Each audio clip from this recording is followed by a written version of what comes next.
So for this reason, what kind of cytopathic effect, what kind of cell change are we going to observe? Okay, let me give you with that one. They are changing the cell size and shape. Who are going to play?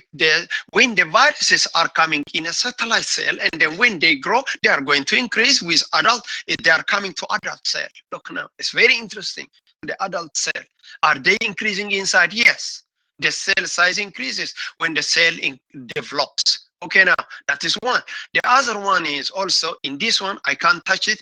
Also oncogenic viruses, viruses which we can say growth factor causing viruses. We call cancer causing viruses, we call them also cogenic viruses, metastatic type cell growth initiating type of cell division. We are coming with cancer also. How we need to understand them is the cells are going to change from rough to circular or increase in size in oval shape instead of regular cell type, you see.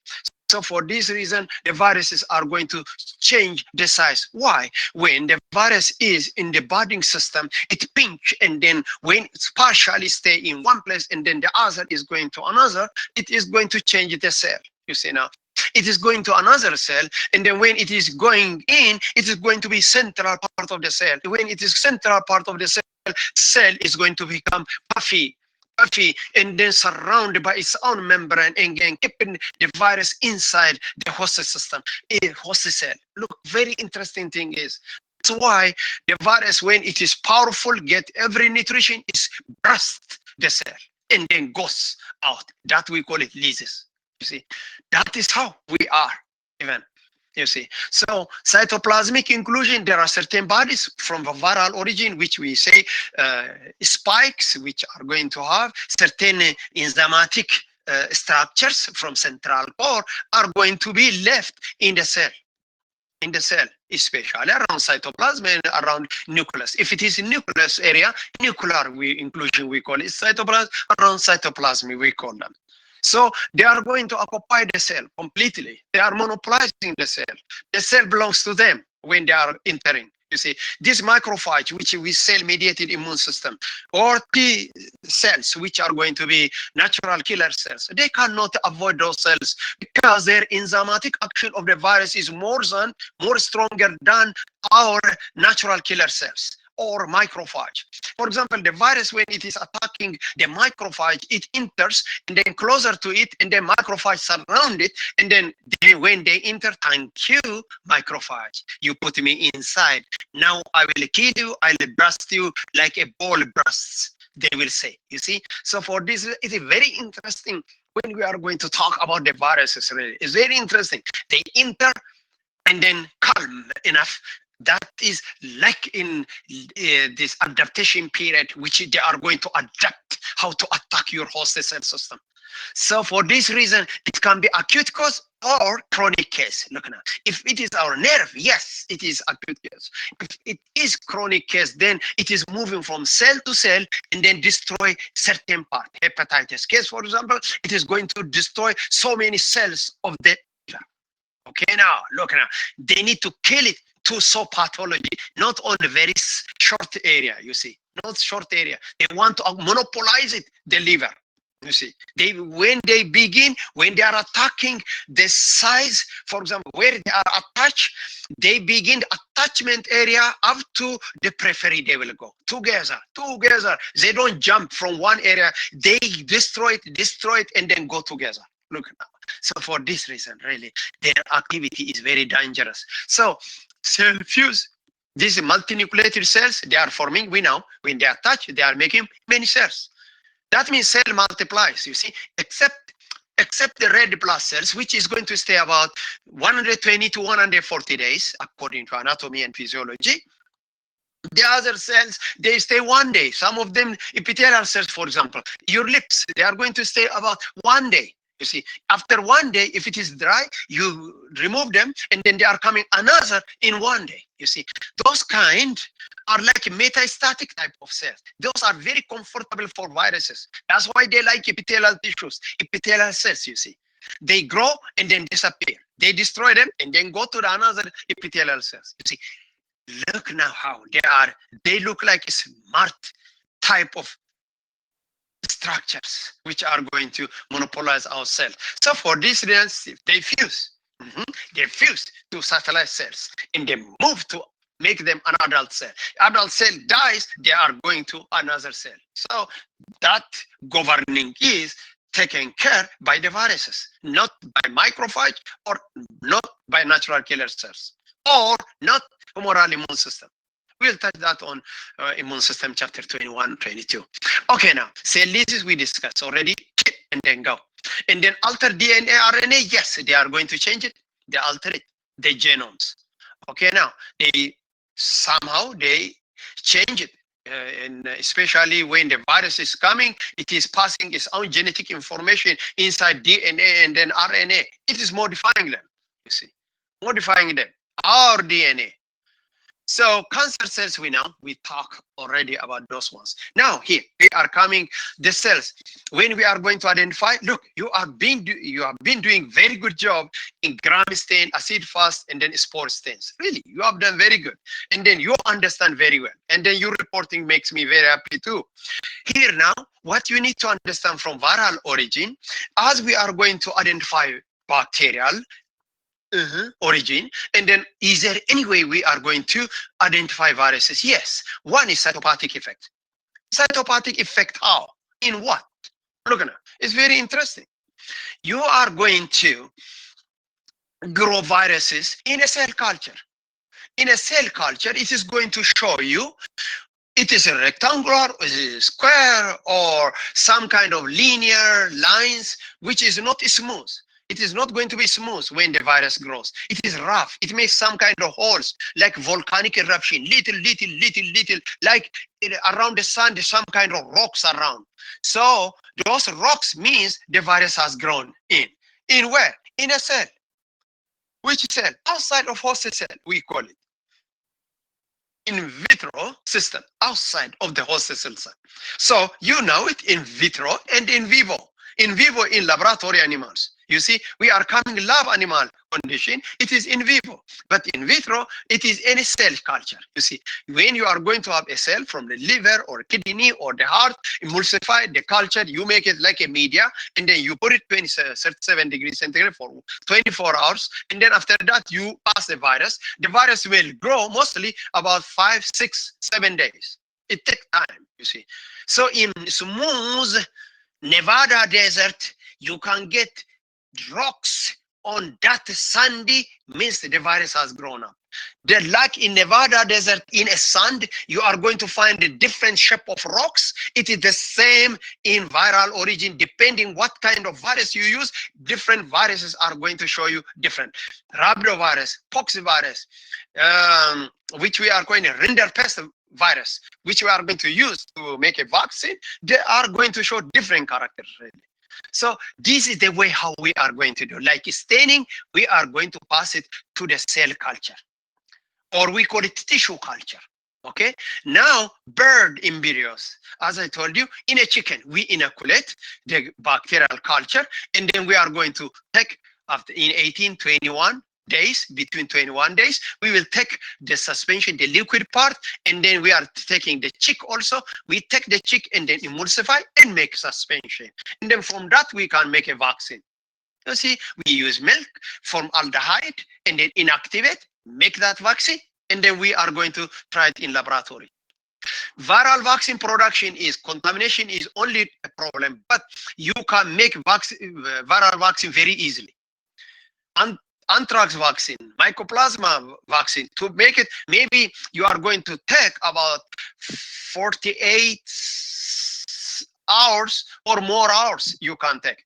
But in this one, you start, you can finish it with quickly, but you are not going to make it so many doses, no million doses. You are going to make only 1,000 doses, because infection makes it very hard on viral vaccine production. That's why we use antibiotic on cell cultures too. So embryos, we said already, you see, that we incubate at 37 degrees centigrade. When it reach, the chick moves, and then we inoculate again virus also. That is different ways we do. From the beginning we do it, and then when the chicken grow up, and then we inoculate after 48 hours or 48 hours or 24 hours, we will collect how the chick looks like, how cloudy it is, how cloudiness is shown in the egg when we are going to see on a special light. So by that we are going to know, oh, it is dead, putrefied, so we may take it up, and then we will separate the antigen, viral antigen, and viral suspension, and then the body separately, and then make some kind of emulsion that we are going to use for viral culturing or vaccine production in the future. So it's very interesting. We are going to freeze it in minus 80 degrees centigrade nitrogen, and then we may use it whenever we want. Certain aliquots we take, and then we do it. It's very easy, really. Here now, very interesting. We are not going to do it. I haven't done it. You don't do it also. Animal inoculation, yes, we are going to use guinea pigs, rabbits, and then we are using also in third world country, in my country, we are using also certain somebody, Carla, is saying she doesn't hear anything. Yeah, Carla, maybe there is some problem exist. So here with me, all are okay. You need to check something. Now here, so animal inoculation, we know it. We can use any young animals inoculate, and then we can take the organs, and we can do cytopathic effect, cell culture, tissue culture, we can make also. And here's the animal, we take it, and then we keep it, and then we are going to use it as a tissue culture also. But those processes are very expensive. Viral vaccines are very expensive also, very expensive. Now, here now, look, this is not showing cytopathic effect. You know it. And then this is cytopathic effect. Look, maybe oncogenic viruses, you see, this one, it is grows, is circular, and then gigantic cells. Aha, that we have seen already. So it is going to be understood very well on that area. This is very good, really. When we are going to talk about the viruses, I like the subject. But mostly we don't practice in laboratory about viral growth whatsoever. No, in our laboratory, Los Angeles City College, anywhere else, we don't practice it. So mostly diagnostic center or vaccine production centers, they practice that. So here now, we are coming to discuss about what activity you are going to do today. Look here, very interesting thing is, a few of you, when you do certain activities, it disappoints me, really. It's very disappointing me. When my name is Walano, if you are going to call me Joshua, it is not right. If my name is Ashley, if you call me Hazel, it is not right. Look now. Some of you are doing very careless job, really. Very careless job. Or are you asking high school student to write for you a report? I don't know. Really. I don't know. Some of you, how you do it, I don't know. The topic which I gave you was sexually transmitted bacterial diseases. I'm telling you, here, each of you, understand me now. There are some students who wrote on parasite. There are some students wrote HIV. There are some students write Trichomonas. Look now, imagine where you are. You are completely lost. You are in an ocean, really, when you do like that. When the question says sexually transmitted bacterial disease, at least when you are writing parasite or Trichomonas or another Giardia something, when you write, you don't understand it means.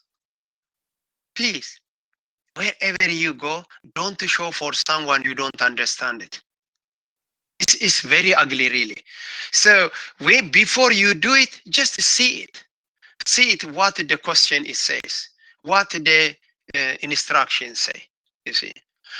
That is one thing I am not serious. For example, my name is Walano, and then you say it is Joshua, I could have given you 0. But because you tried, I gave you 1 or 2 points on that. Really. I don't need to give you because it is out of the topic. You see, when I ask you about America, you write about Ethiopia. We don't care about Ethiopia.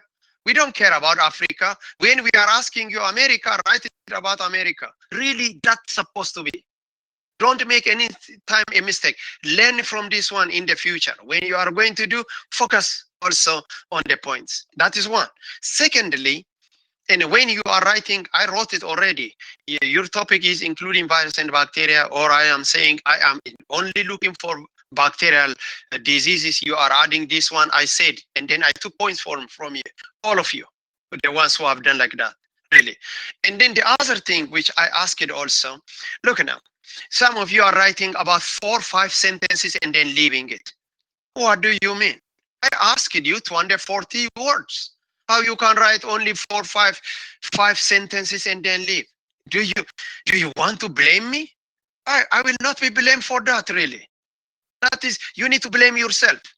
When I'm asking you 240, you don't write all, you don't give me full information, then I don't give you a point, really. I don't. So why you don't do it? How, if somebody is going to see my report and then I give you a point for something which you don't do, who is going, how do they judge me? Am I a teacher or I'm careless person? Look, for this reason, when you are going to do, read the question first before you do. I'm giving you a lot of time, really, a lot of time. That's why you stay also in my class. I'm telling you, you are about, I start about 45 students, now I have 41 students in this class. But there are other teachers who start about 45, they have only 26 students in their class. Ask others, you will hear it. So I'm not bad for you, really. I'm very kind, especially on online. I'm very kind. You see, I'm very kind. In face to face, I'm very serious, really. You don't steal exams in my class. You see, even they ask us to use Poctario. I didn't use Poctario. Look now, for your advantage. If there is Poctario, you don't move any pen or pencil near to you. You are going to answer only the question, no paper around you, really. And the questions supposed to be given for 20 questions, I need to give you only 20 minutes as we are ordered. But I give you sometimes 25, 25, 28, you see. Look now, that I try to help you. So try to make it, try to use that advantage and make a good grade, really. So for this reason, look now, read the instruction. And then secondly, if I give you in number, okay, it's good. Number about 240, read it. For example, one line, how many words are there? And then if you are 10 lines, if there are 20 in one line and then 10, 200, 220, it doesn't matter. It's okay. But some of you are not writing that, really, about 100, 120 only. I do is I will read one line and then multiply by the row. And then I know it, how many words you have written, approximately. There could be 2 or 3 words exist. If instead of 240, you have 230, it's okay. 240 is okay. If above, it's okay, no problem. Some of them, a few of the students, really, I'm telling you, how I wish I carry on my shoulder. You write around the 2-page information, really. Spend the time, I know it. And also, really, don't think that your Walano does not know it. You take it from the site, some sites, and then you don't change sentences even. You don't change the words. What it is showing you black, you are going to change in blue and then send me. I know. You see, know it. You see, when you are going to write reference also, please write the references on the same page which you are. And then there are very good students also, when they are writing number 1 this, number 2 on the sentences quotation. But what 1 you gave, 1, 2 you gave for that name in the sentence, write it on citation down also. Don't write in a comment area your citation. If you are going to do it, I'll take points for that. You need to write it on the report page at the same time. You see, don't leave it between the report in Mexico and then the citation in America. No, make it in America or in Mexico both. You see, do it like that. And then I ask you also, when you are writing so many sentences, make a white line between. At least you have about 5, 6, 7 sentences you wrote, and then give a space between, and then begin another one. You see, you don't do it. Why not? I'm not teaching you English. I don't know. I'm not teaching you writing, but when I see your papers and then come on face of me, it looks like a Nevada desert with ugly face, ugly approach, really. Why don't you make it beautiful? Why don't you make it presentable? You see, look now, everything which you do, it must be presentable, really. When you go to market, when you go church, you wear good, isn't it? Presentable. On writing, make it presentable, make it beautiful. Make me happy also. I will make you happy too, you see. When you are going to give me a good writing, really, there are certain students, when you do sexual transmitted bacterial diseases, you give me also the figures. I'm telling you, I wish I gave you 10 points for that, double points for that, really. When you add something, I know it, you have gone very far to do this kind of job. You see, really, I know it. Some of you have done very good one, and then I keep those ones. I keep them, those one on my list. I know your names, who has done very beautiful ones. I know who are writing very good ones also, really. So why you keep bad history with me? No, just make it good, really. We have 1 month left now, 1 month really. The other of this December is only exams. We don't have anything to on December. We are taking exams and go. So for this reason, please make it for the next time when you are doing good job, please. And then some of you are writing partial italic, partial something. Yes, if it is, this is named italic, I like it. But all, some partial italic, partial non-italic. Why you do it? Why you spend your time? Don't make that kind of decoration, really. Just make it what you can do, really. This is the time I took some of you, a few of you, for example. So these are things which we have done it, you see. It's very interesting. We do. So for this reason, what you need to do is just focus, please. Miss points, you see. And here now, when we are having to understand about Ebola virus, which you are going to do, please hear me now. You don't miss it. I'm not going to give you the link and then you go home and then do it. No, I'm going to follow with you together. You see, we are going to do it. It takes about 45 minutes also. So here, which we are going to watch together, and then you are going to take notes. You need to have paper and pencil. Or if you want to record it by your cell phone, record it if you want that video. So what you need to do is you need to follow me, and then you are going to answer certain questions. There are 8 questions you are going to answer, and you have 10 points on it, you see. So what you need to do, follow what instruction I'm giving you. By the way, when we are going to introduce for you, it is not hard, really. See us, how we Africans suffer also with certain diseases. It was not in America, but from Africa it came to America also. You will see it, really. It is worse than HIV here.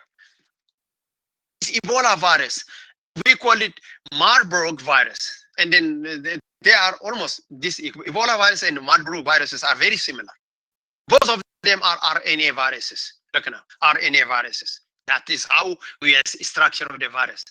And then these are going to cause hemorrhage, both of them. And then failure of the organs, and then person can die with this virus, viral disease. Okay. What are we going to understand? This Ebola virus got its name from Ebola River, located in Congo. Today we call it Zaire. The reason the virus was named is because the scientists found this virus around Ebola River. That's why we call it Ebola. You have seen in around Orange County, we have certain people died in this country. And then there are certain people from America went from CDC, Center of Disease Control Center, and then they were attacked with Ebola and then died in America back. You remember those histories 2-3 years ago. Look now. So I think at the time of Obama, 4 years ago. So here, what you need to understand, this virus is very dangerous virus, really. for example, this virus, if it is going to join with COVID-19, what will you expect? If this virus is going to join with Asian flu, what do you expect? Look now. So that is how we are going to focus. Look here now. There are questions which I'm going to give you there. So the questions must be answered as I'm explaining you. Please follow me. Hear me now. Ebola is a viral disease originated from continent name dash. It says Africa. If you want, only say it number one and answer Africa. See, Africa. If you want, it doesn't matter for me. Write it in this place if you want. No problem. You can write it here, or number one, say Africa. You don't need the other questions. Or what you need to do, write Africa there and then destroy this one. You can do it as you want. Okay? And way which we need to understand. Please. And then second way is also like this. Ebola can be transmitted sexually. True or false, I may say. So the answer is true. It can pass. So what you need to do, you can write it true if you want, or you can underline it if you want, as you want. Okay? But I need one answer only. Remember, transmitted. You can write it too and then answer true shortly if you want. And then the third one, look now. This is one instruction. This is the last one. For example, the question is like this. Dash and dash are species carry the virus. Okay? Rodents and insects. Okay. If rodent and insect, two places. If you are going to write another one, third one, or you say or something, I'll take it for each point. Each word you add, I'll take points from it. So if I give you two dash, answer it in two dash. If I give you three dash, three blank, you need to fill it up. You see. So you can, if you say number three, rodents and insect, enough for this. If it is three, then add three for that. So that means you need to follow the blank, the number of blanks or dash which I gave you. If I give you three, fill it three. If I give you four, give it four. If I give you one, give it one. If I give you one, if you write two or three, then I have two minus, and then I'll take points from you. Don't. You see, follow the instruction here now. So here, if you give me any answer more than two, I'll take points. Understand it? You see. So there are certain students, they will answer and then they will say or, and then what or, and then or you add, I'll take points from you. You see. If I need one, you add two, 10 minus 2, 8 you will get. So for this reason, answer it according to the dash which is given. Don't add any. You see. So on today's, for example, on the website, which you are on this conference system, let me take attendance now. Here it takes now. Thank you. Well, now here there are three things which you are going to see on this one, three questions. So follow those ones, and then if you are going to see, you can go the question, see it, and then go. It is open. You can open and then see it. But here it is. Here is the way which we need to do. Look now. What I'm going to do is I'm going to open, and then here I'm going to watch with you. If there is any question, write it there. I am going to answer for you. On a chat, write it. I will answer for you. Tonight on Nova. So this is the one which I have seen already. Tonight on Nova. Okay. This is the virus which you are going to watch and you are going to answer it. If you are going to, you want to see it, look, it says Ebola, the plague fighters. If you go to YouTube, you can find it also. But we need to watch it together here also. There is a reason which I do for that. Inside an outbreak of Ebola. I was very scared that this could get out of control. We walked through the streets and people were dying. Is this virus a threat to the entire world? I think there's a very real possibility. If you are not having a paper, please have a paper. One. Secondly, If you are something recording instrument you have, you can record it also. You can record it and then answer it as you want. So you have a choice. That's all. That Ebola could come out of Africa to the west. Nova enters the hot zone with the team assigned to isolate and contain this deadly emerging virus. Plague fighters.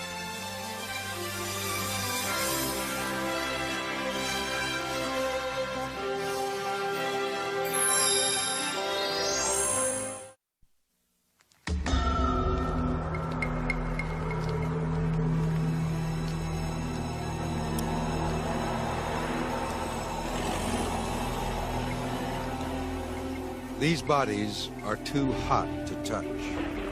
The remains of a disease so virulent, so fearsome, that funeral rites are abandoned and bodies are left for crude mass burials by corpse disposal squads.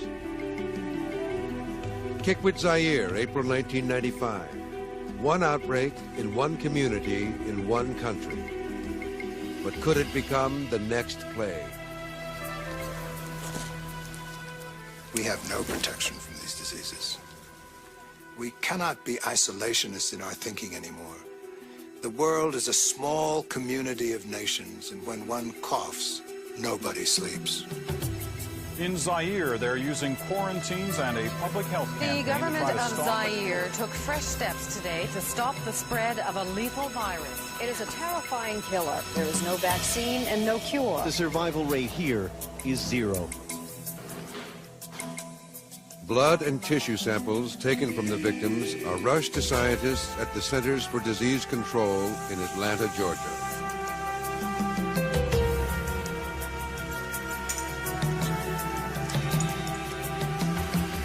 Within hours, their worst fears are realized. The killer is Ebola, one of the deadliest viruses on Earth. It can cause a human host to bleed to death in a matter of days. I think there's a very real possibility that Ebola could come out of Africa to the west, so we've got to get to the bottom of what controls the circulation of this virus and what controls its ability to hop over into humans and what controls its possibilities for spread. Ebola is a scientific enigma. Since little is known about how it's transmitted, once an outbreak begins, no place on Earth is safe. The CDC sounds the alarm, and a medical SWAT team from all over the world converges on Kikwit, ground zero of the outbreak. Ebola is a formidable enemy. These scientists are risking their lives on the front line of the battle. Their mission is to stop the virus and find out where it came from. They greet each other with the Kikwit handshake, elbow to elbow to minimize contact.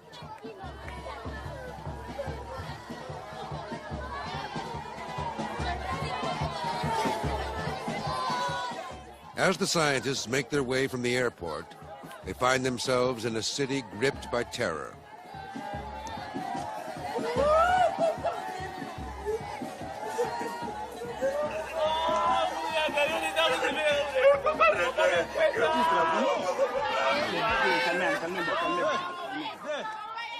The fear of Ebola is spreading. Thousands are trying to flee, but a military quarantine has been imposed.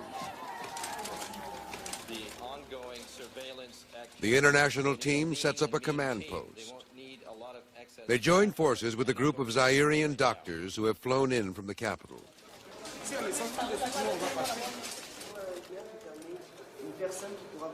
Nous étions très contents de trouver des gens très courageux. We're very glad to meet so many courageous people from abroad. It's what inspires us and encourages us to fight this to the end. Our families were in tears when we left the capital, Kinshasa, to come here because they knew we were traveling towards death. My wife believes in reincarnation, so the first thing she said was, if you die over there, I'll kill you, which wasn't very, didn't carry a lot of weight. And then she says, if you die over there, I will hunt you down through the ages in your future lives and will kill you. So I'm being very careful.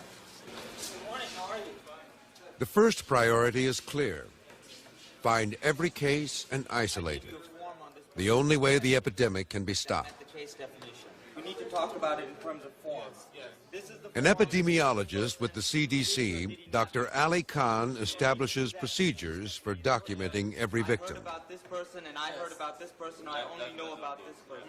One person Missing even a single one could spell disaster. from here because I don't have any form, but you say you know about that. Yes, yes. Well, but they're missing from here because there's no form on that person. Yes. The team fans out across the city to look for new cases. Along the way, they hope to gather information that will help them understand this mysterious virus. This is an incredible opportunity. There's not an Ebola outbreak very often, and I just have to keep remembering, do the surveillance as it contributes to disease control. So you're very tempted to go off in 20 different directions and start 20 different studies at the same time.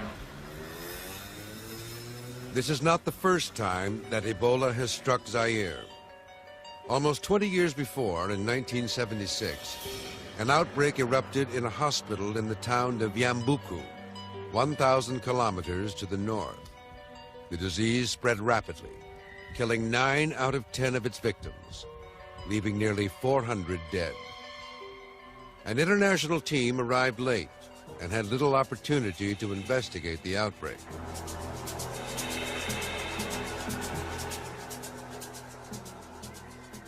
The epidemic was stopped when village elders ordered the temporary abandonment of traditional burial ceremonies, which involved touching the corpse. Instead, they quarantined villages and burned down the huts of the dead. The 1995 epidemic also began at a hospital. When we got there, the hospital was essentially deserted, the major hospital in Kikwit. There was a scattered patient here or there, many of whom had not been fed for days on time. And we walked through that hospital the first night, and it's sort of memories that you retain for a lifetime. The local situation was so bad on the medical point of view that we, at least 2 of us, were involved in the cleaning of the ward. But there were still dead people in the building, and the condition of work was very bad. The safety protection for the worker were absent, or not available for them.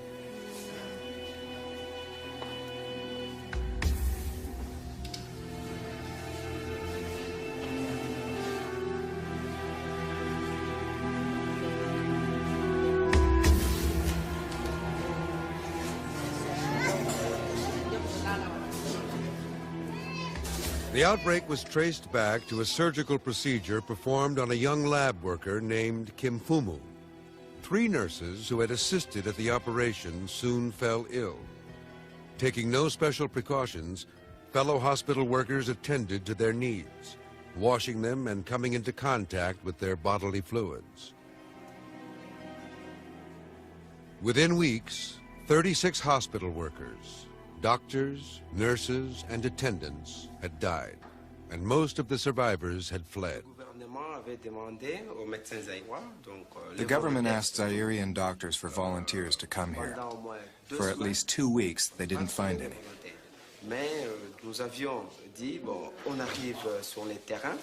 But after a while, we said that we'll go to investigate and do research. It's at times like this that you can be part of medical history in the making.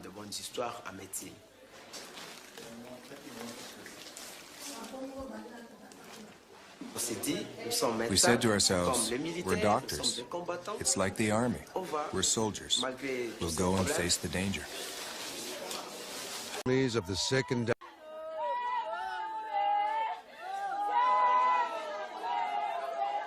Outside the hospital, the grieving families of the sick and dying pray for their recovery, while the medical staff takes elaborate precautions to avoid infection.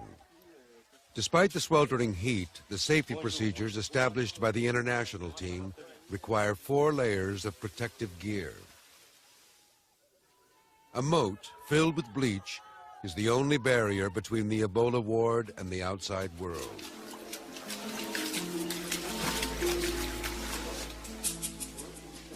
Unlike HIV, Ebola is a hardy virus that can survive outside the human body. Any contact with patients or their surroundings may prove fatal. The virus has been found in tears, blood, even on the surface of the skin. Internally, it attacks the vital organs, often causing massive bleeding inside and out. There is no cure or treatment. Death usually comes within 10 days.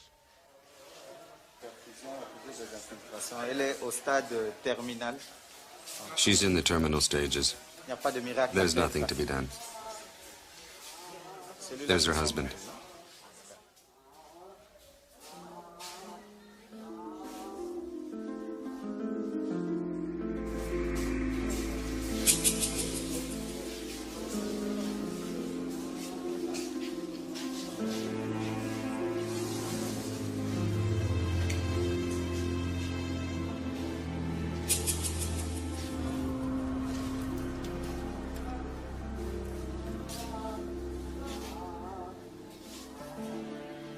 Patients in the early stages of the disease can only look on at what is likely to be their fate.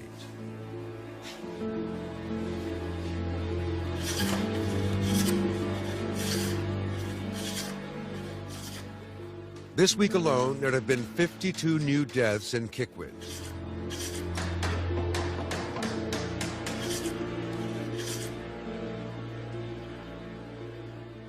The plague-fighting efforts of the international team have not begun to take hold.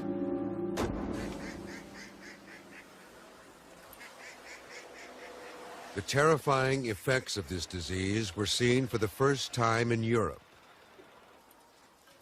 During the summer of 1967, in the quiet German town of Marburg, workers at a pharmaceutical plant began dying of a mysterious ailment.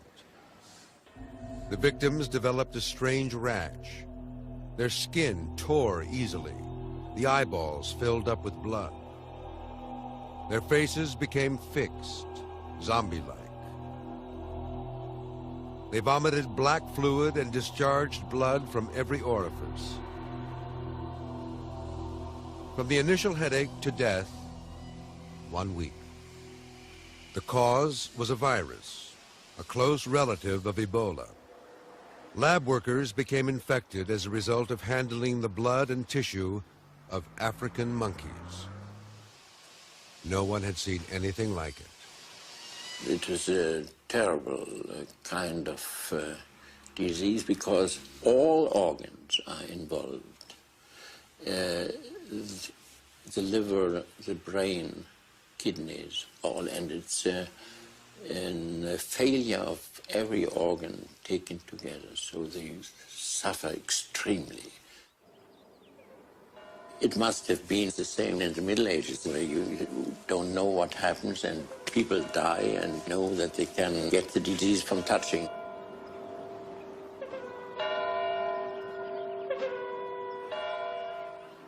In 1989, Ebola made its way to the U.S. Residents of this Washington, D.C. suburb had no idea that one of the world's deadliest viruses had emerged in their midst.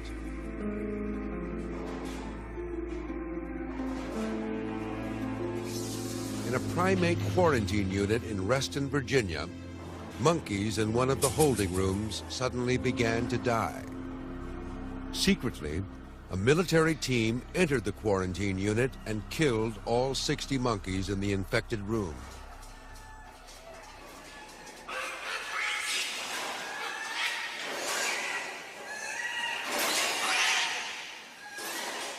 The crisis heightened as monkeys began to die in a different room. It appeared that the virus was moving through the ventilating system. In response, the military killed all 400 monkeys, ending the outbreak. This new strain of Ebola had shown the potential to spread through the air. Had it been lethal in humans, it could have been catastrophic. Soon after the international team arrived, the epidemic in Kikwit exploded. The plague fighters worried they would not be able to stop it.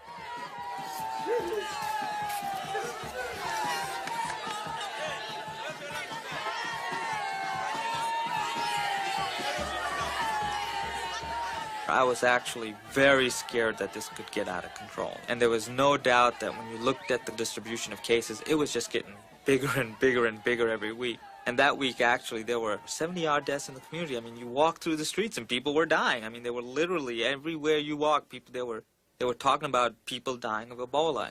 We were working as hard as we could. So that week, I was extremely scared that this thing may be getting out of control. I coined the term chain of death, and it was very characteristic what you would see happening in a family, and there were a number of such chains in the community where you would see one person become sick, and then you would see their spouse or primary caregiver become sick, and then 4 to 5 days later, their primary caregiver would become sick, and then you would just see this chain of death, and you could just track it through the family until it eventually terminated. The one who died on the 20th was the mother. Is your mother, yes. And then the granddaughter died next. Mm-hmm. So today's the 1st. So she's... To break the chain of death, Ali Khan must track down all the cases and separate them from their families. This often meant interfering with the way people care for the sick and honor their dead. So how would she hear about these people being sick? Just somebody would come in from the village? Yes. Another thing that was a factor in the outbreak is attending funerals. And we do know that during the preparation of a body, there's a lot of physical handling of the corpse. And then during the funeral itself, a large number of people may touch that body. And cultural things are difficult to change, obviously, because they're ingrained in the way people act. But what we had to do was simply say that if somebody dies of this disease, they immediately get put into a body bag, sprayed down with Lysol, popped in a coffin, and buried deep.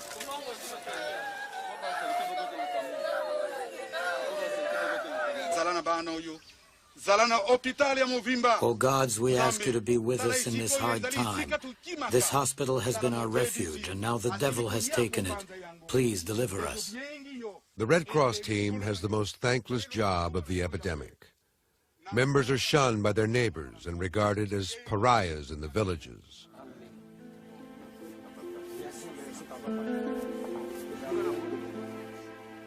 Their visit signals only tragedy.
If the Ebola virus were looking for somewhere to spread, it could find no better place than Kikwit.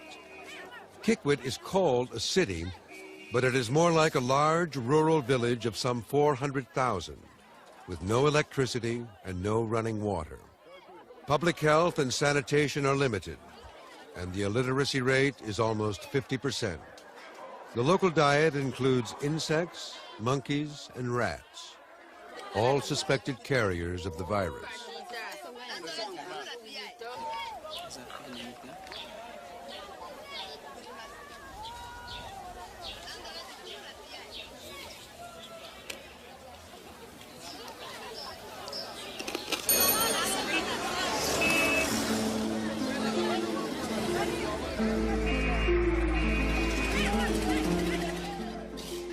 Under these conditions, the international team must somehow get the word out, avoid contact with the sick, or risk death.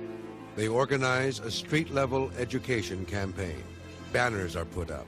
The disease that makes your blood flow. This disease has no vaccine and no cure. You must protect yourself. It was very difficult to educate the public because there was no mass media. There's no TV, there was no radio, there was no newspapers. So everything had to depend on using alternative means to educate the community.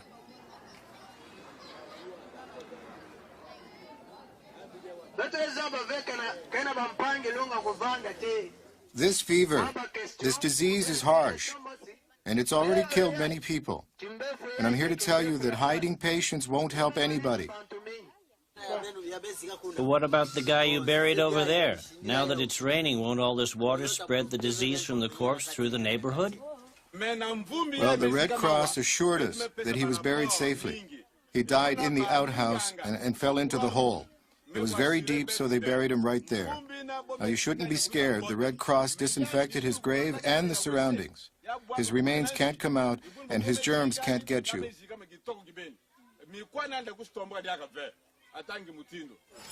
Medical students are sent out into the community to identify new cases before entire neighborhoods become infected. There's only one way to do this in Kikwit, door to door. It looks like no one's home. They're here. They just left when they saw us coming.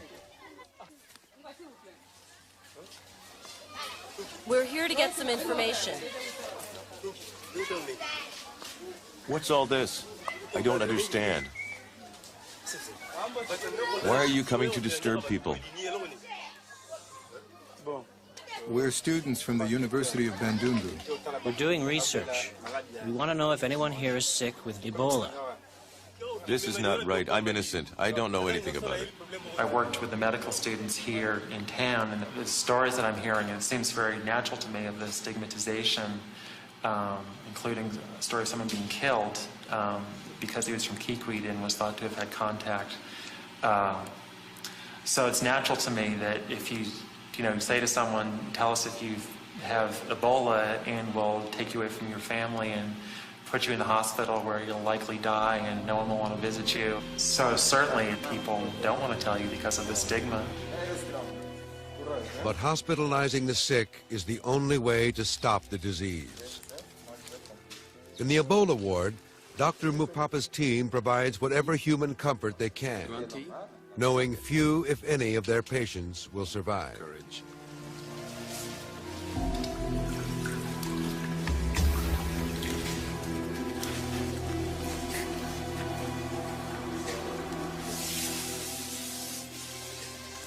Each day as they leave, the medical staff is sprayed with stinging bleach, which kills the virus.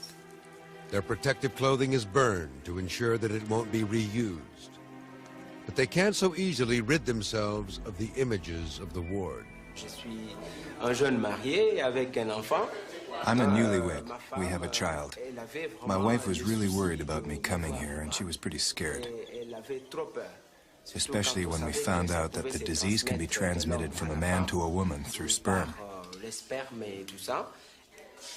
I write her as often as I can to tell her that everything's okay so far, and that we are taking safety measures, and that there's nothing to worry about.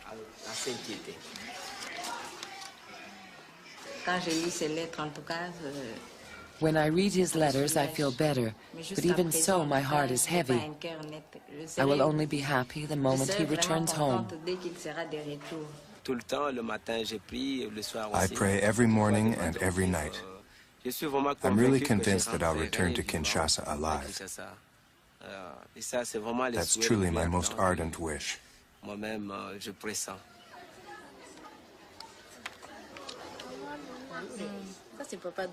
Look here. It's a picture of Daddy. Of course I'm afraid. He's touching sick and dying people every day. I'm terrified he's going to catch it. This is a disease that is merciless. I pray to God that he doesn't get sick. I'm convinced that he won't get sick. I'm sure of that now. Yet, people are still getting sick and still dying, though fewer this week than last.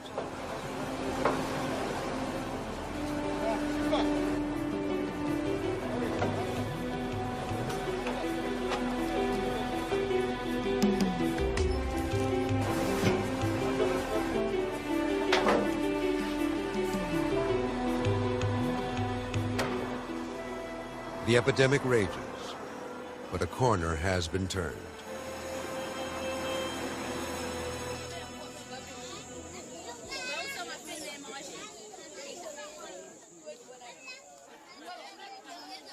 As night falls, the hit movie in Kikwit is a video called Ebola. Made by a local entrepreneur, it stars the Zairian doctors who have become local heroes. Although the video is projected from a broken-down VCR, there isn't an empty seat in the house. Equally unable to escape the epidemic even for a few hours, the medical team spends the evening swapping the latest stories. But 4 days before he got sick, there was a young woman admitted for surgery who was pregnant, and when they opened her up, she had a hemorrhagic uterus. Not only was he there, but she died in the OR. He was busy trying to... As the scientists gain confidence in their management of the crisis, their research mission takes on a higher priority. One of the researchers is Dr. Robert Swanepoel, a South African virologist. He is driven by the idea of finding the source of the virus. When something like this happens, you're just drawn to it as to a magnet or a moth to a candle. You must go and find out where the devil this thing came from, and we really don't know. But most scientists believe that Ebola's natural home is the rainforest. So this outbreak provides a critical opportunity to search for it in its natural setting. With rare diseases like Ebola, diseases that have not been properly studied, every epidemic has to be seen in two ways. It's an emergency to control the epidemic and save human lives, but at the same time, it's a responsibility to collect research data that will inform you about future epidemics. Between outbreaks, Ebola lives within one of the many thousands of insect or animal species that inhabit the rainforest. But scientists have never succeeded in identifying which one. It's really a medical curiosity in these places. I mean, where does it hole up and how does it pop up here again in Zaire after 20 years? And I think that's what keeps a lot of us motivated and interested in this virus. I'm not sure what makes a good virologist. Certain Americans have sort of described the type of person I am as an old-fashioned swamp-stomping epidemiologist, if you like. Bats have been found in the vicinity of previous outbreaks, but no one has ever found a bat with a trace of Ebola virus in its blood. This time, Robert Swanepoel hopes to make a breakthrough.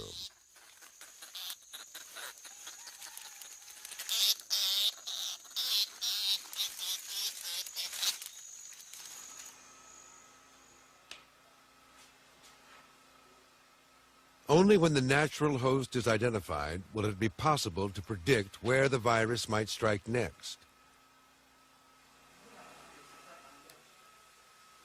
In each new blood sample is the possibility of an answer.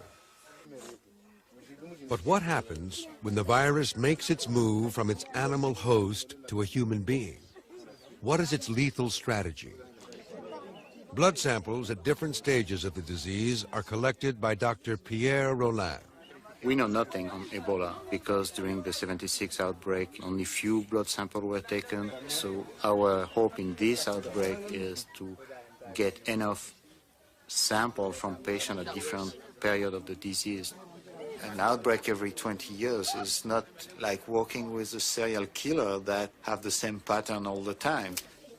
The priority is to try to stop the outbreak first and then collect as much specimen that you can so you can learn something.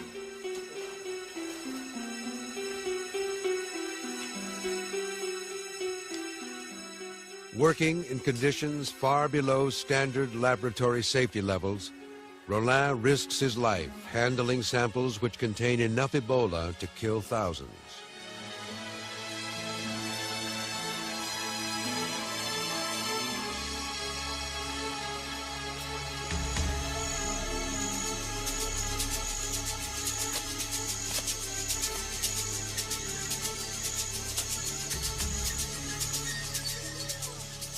Kikwit is still under siege.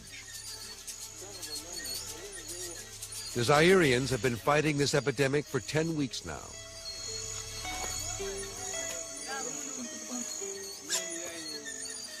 More than 200 people have died. The burials go on, but fewer than before. The number of new cases continues to drop. Every victim has been traced. The chain of transmission well documented. The end is in sight.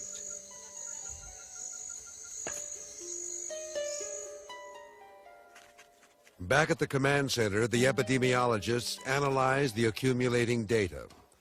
Their efforts pay off with a dramatic breakthrough. They identify patient zero, the individual they believe contracted the disease, not from another human being, but from a creature in the rainforest.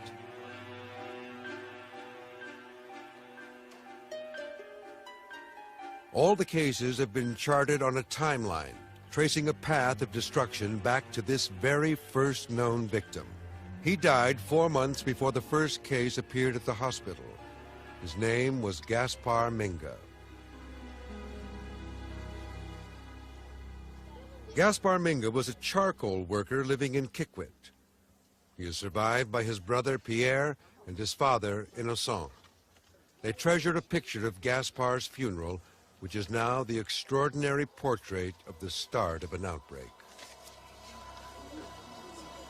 Judo, Gaspar's son, is now dead. Michael, Gaspar's nephew, dead. Deceased. Deceased. I don't know the origins of this disease. Only God knows. I'm not a scientist, I'm a person. I too hope to learn its origin.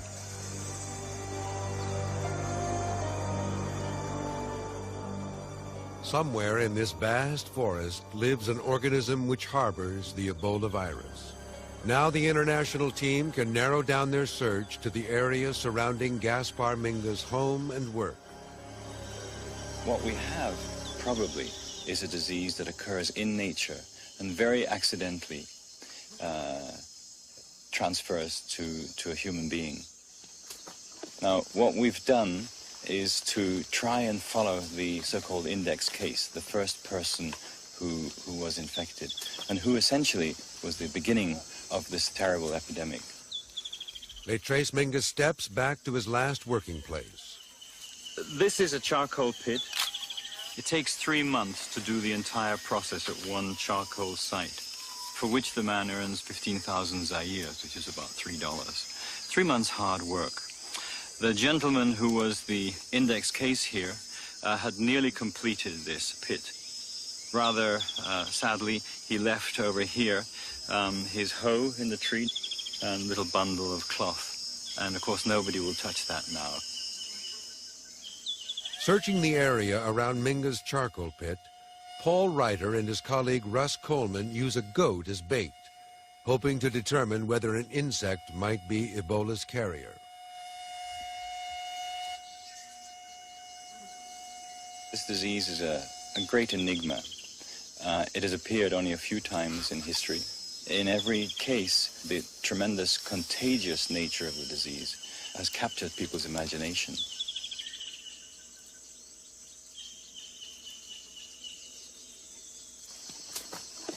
When this whole expedition began, the safety issues were discussed at great length. There's certain behaviors that could put us at risk. We're out here now, and we're collecting insects, and it's a remote possibility. We're trying to avoid any bites or anything. We wear insect repellent. We've got our clothes treated with permethrin to keep them off. So we're trying to minimize any of that risk.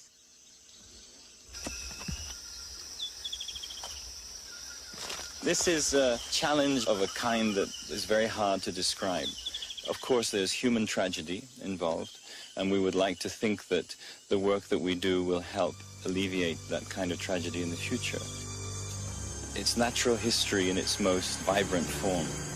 We're looking at all the creatures of the forest and trying to understand how they interact in this one particular way.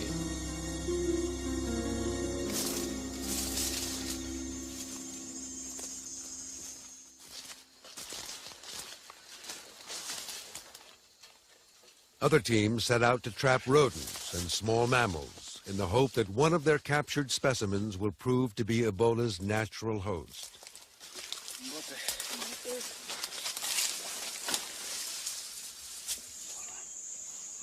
Breakfast is served. They turn their field camp into a laboratory as they prepare to measure and dissect their samples.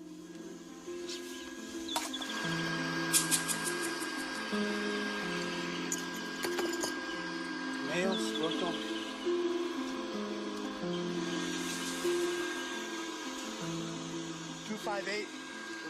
Villagers look on with amusement as the team cautiously handles animals local people eat for lunch. Many people have looked at specimens in prior outbreaks, and no one has found anything yet. So I suppose from that point of view, it means that our chances of success are slim. But on the other hand, if no one ever looks, no one's ever going to find.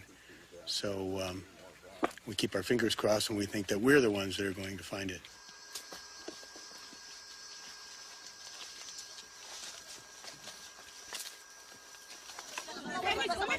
There's a dead body in that house.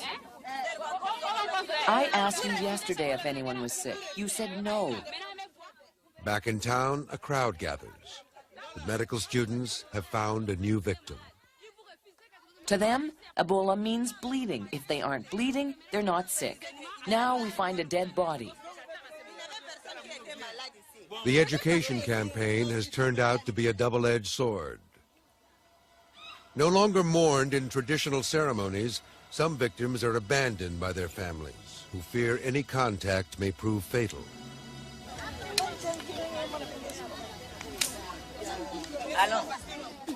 The medical students must make sure that no one touches the body, which is teeming with Ebola. Close the door. Tie it shut.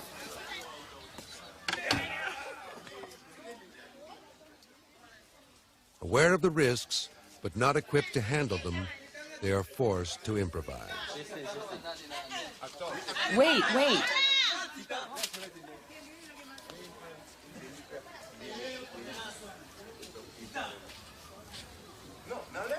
Don't take them off like that, no. I know.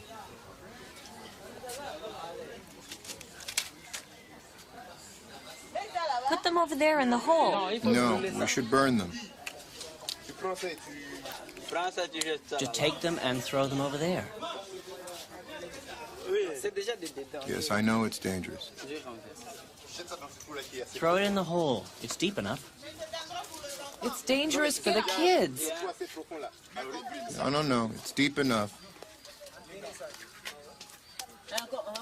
Can't we burn them?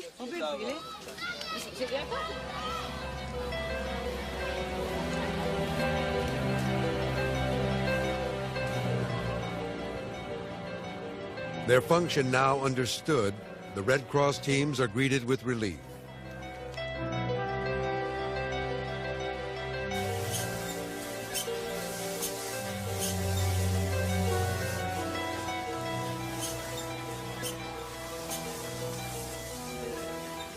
Elaborate funeral rites have given way completely to chillingly efficient disposal.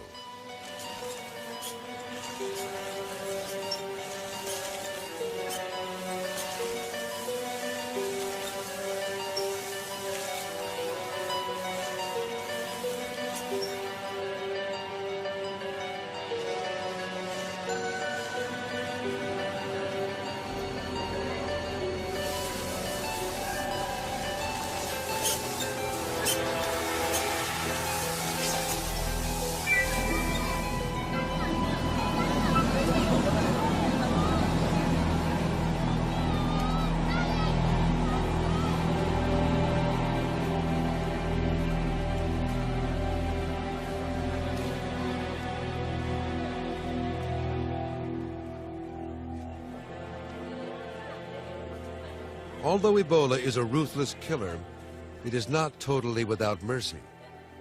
The medical team now finds that 1 in 5 patients are still alive. They survived Ebola. These convalescents no longer show symptoms of the illness. but they are still confined to the hospital because the virus remains in their blood and can be transmitted through bodily fluids. No one knows how these patients develop this strong immune response, the antibodies that save them.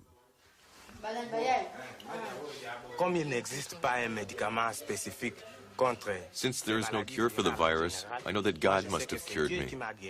God cured me.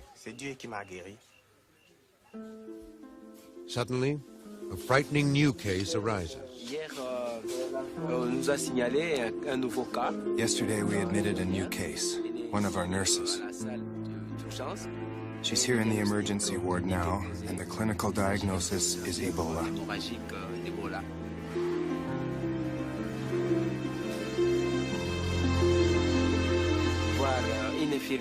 To see a nurse with whom you've worked every day sick with this disease is terrible, and I really don't want to see her die. Nicole Organa worked alongside the doctors, always in full protective gear. Somehow, she became infected. The doctors suddenly feel vulnerable.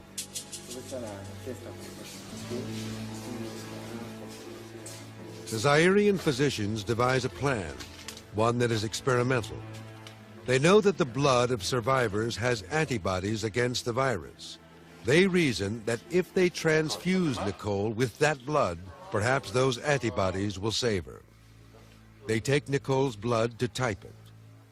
Before deciding whether to proceed with their plan, they must find a convalescent with the same blood type.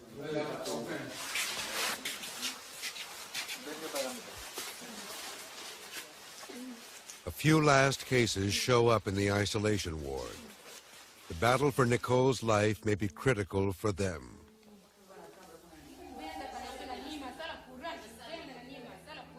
As they go about their rounds, the Zairian doctors know that with each passing hour, Nicole's chances for survival decline. Even as they help other patients, the doctors become increasingly convinced that they must execute their plan to save Nicole and perhaps these final few patients as well. The foreign members of the team are against the treatment.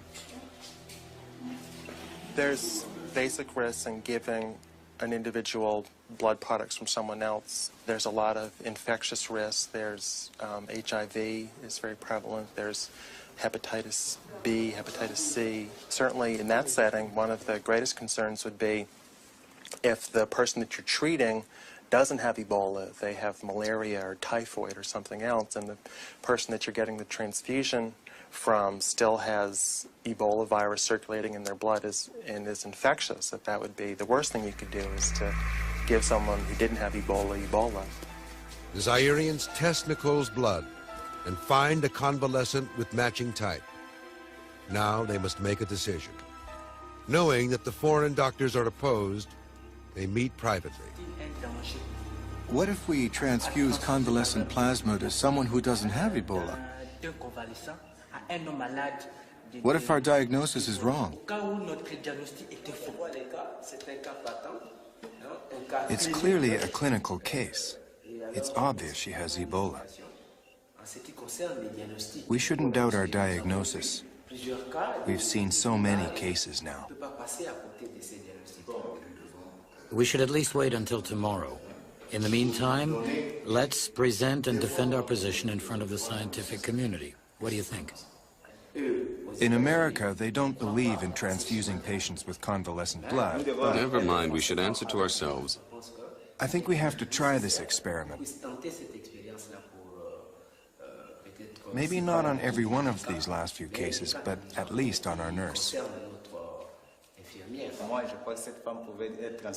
Personally, I think we could have transfused her this morning.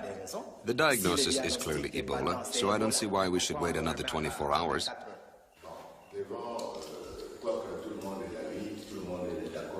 Okay, I think we all agree that we do the transfusion.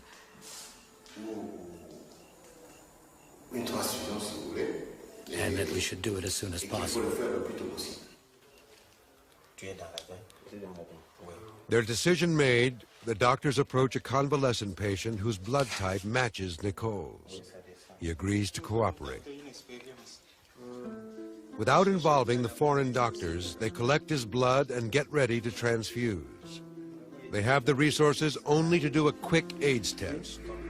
Nicole runs the risk of contracting any other disease that may be in the donor's blood. The cure may kill her.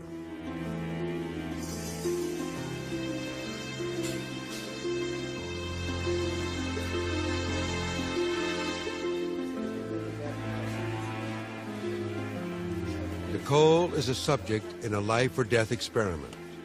Similar procedures with animals have failed in the past. The doctors ask her to sign her consent before they proceed.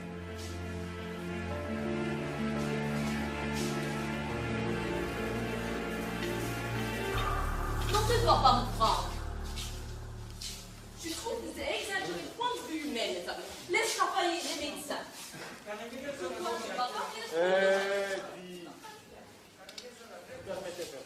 The transfusion is interrupted by a doctor from the Belgian Institute of Tropical Medicine.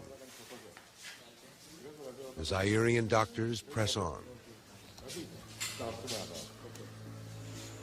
That night, Dr. Masamba, head of the Zairian team, defends the transfusion at a hastily convened international meeting. We felt compelled to try something new. There is no treatment. Tell us if there's something else we can do and we'll do it. But we all know there's nothing. That's why we did the transfusion. We asked our nurse if she wanted us to do the procedure, and she consented in writing. As for transfusing whole blood, we simply don't have the means here to sterilize human plasma. We felt compelled to try something. Now we'll just wait and see what happens. Everyone waits to see whether Nicole will pull through. The tension is palpable.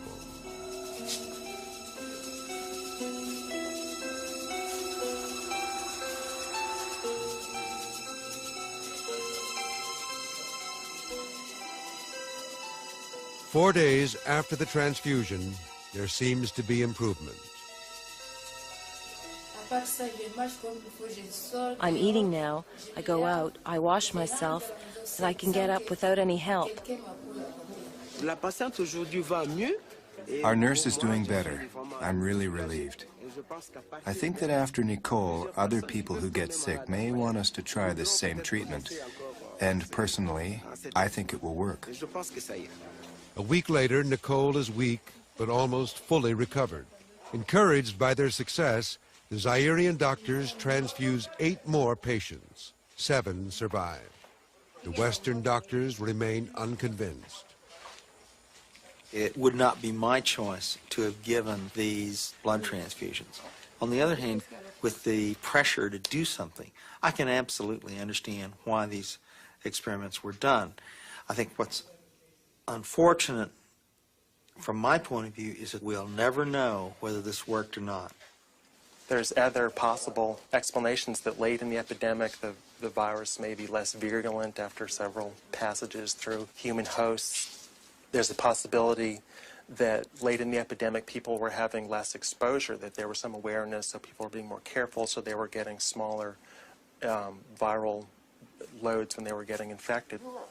So the ideal thing would have been to have one group get the transfusions and have one group not get them or get a placebo transfusion. Unfortunately, it's not something we can study in humans. You certainly aren't going to give someone Ebola to do a trial like that, and we have to wait for an epidemic situation to do that. The transfused patients are the last in the ward. No more cases appear. The epidemic is over. 316 people had become infected with Ebola, and 244 of them had died.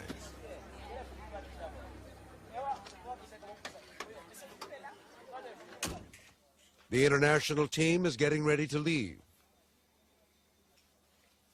The samples they collected will go to various labs for analysis.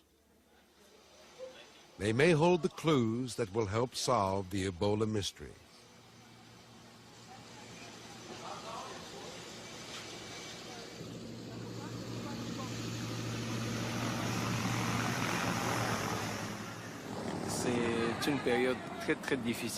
It's a very, very difficult and critical period.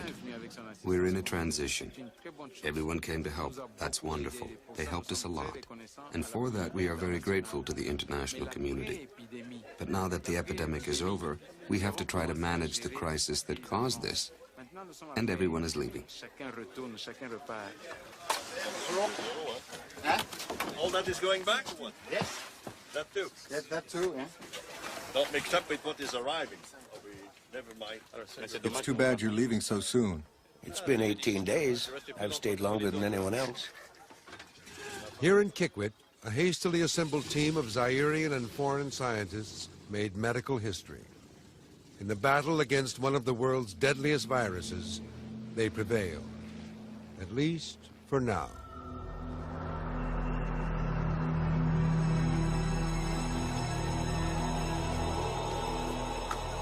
After the scientists have come and gone, after the media has come and gone, Kikwit is back to what it was before. When you have communities living in abject poverty, exposed to all the diseases are going to recur, and they'll keep on recurring, and we have to turn our attention to that. At this point, I put my money on the bugs.